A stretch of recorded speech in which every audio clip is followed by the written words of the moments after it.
Are you in a shitty relationship?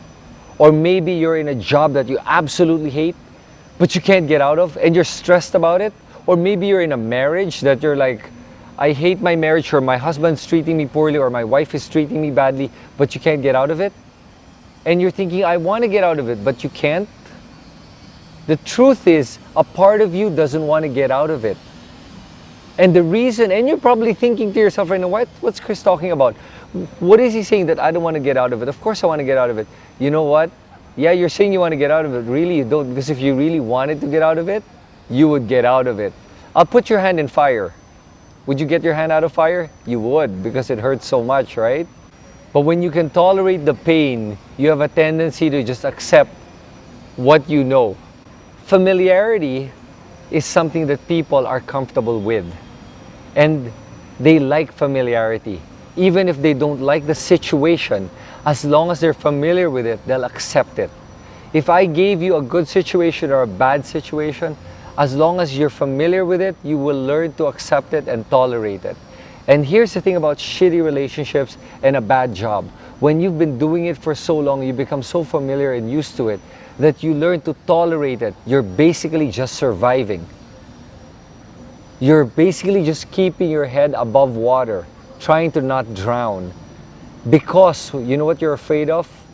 Is when you get out of that relationship or that job, you don't know what's out there. Especially a job. What if I quit my job? What am I gonna do? What if I don't get hired again? What if I don't get the same pay? What if I hate my other job? I don't know what's gonna happen. But that means you're just focused kasi on what you're familiar with and then comparing it with the unknown. And the unknown you're comparing it with is all the negatives that you're afraid of. And that's why you're like, maybe I'll just stay with this. At least I know the devil that I know versus the devil that I don't. Because you're focusing on the negatives. Now, fear is what paralyzes us. In an abusive relationship, a lot of the times that when you're in an abusive relationship, your partner will use fear to try to keep you there by saying stuff like, sige, iwan mo ako, saan ka pupunta? Wala nang magkakagusto sa'yo. They do that. And then you're thinking, oh nga, no? And especially marriages, I know a lot of marriages where the wife can't leave the husband, even if the husband already has multiple affairs, because she has a baby, and she even uses her baby and her kids as an excuse. And I understand that, of course, you have to think of your kids. But when you stay in an abusive relationship, you're not doing your kids any favor. When you're in a relationship where your kids see that it's not a loving relationship, you're not doing your kids any favor. If you really love your kids, you would get out of that abusive relationship. Because you have to show your kids that you're the type of person and be a good example to them. That you're the type of person that stands up for what is right and not put up and be treated badly. Because how you're being treated, they see that as an example of how they should behave. So if you really care for your kids, you will do the right thing and not allow anyone to treat you that way. But we're talking about why you're allowing them is because you're familiar with it. And it's hard to accept. Most people don't realize that that's the reason why they stay in it. So how do you move from the familiarity to the unknown? You first have to understand fear. Fear is something where you're not familiar, where it's unknown. Fear is based on the unknown. It always is. But when you see it already, your fear is gone. It's actually the same with skydiving. You're afraid of skydiving, but when you're actually jumping already and you're there, the fear disappears because you're already there. It's the same fear as watching movies, horror movies.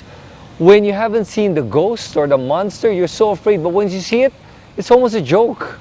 All your fear is gone. In any movie, it's always like that. In real life, it's the same thing. You're only afraid of what you don't know. And that's why people are afraid to get out of that job, because they don't know what's out there when they lose their job. That's why they're afraid of getting out in the relationship, because they're afraid of being single. What if I can't find another relationship? What if I live my life alone? I'll just stay with this guy even if it's a bad relationship, or this girl, rather than I can't find another girl as hot as she is, or a guy as rich as he is. You're even looking at the wrong values. So now when you understand that, wait a minute, this is what I'm familiar with and it's not good. But what I'm not familiar with And I want you to enumerate all the positives. I'm not familiar of a good life that is out there with a person that could love me and be kind to me and respect me. I could meet somebody out there that could treat me the way I deserve to be treated. I could get a job where I will be paid more, or maybe I will work less, or I will be less stressed, whatever it may be, or a job that I could be really passionate about. But unless you let go of your familiarity and let go of your fear, you will never find out what's out there until you take that leap of faith.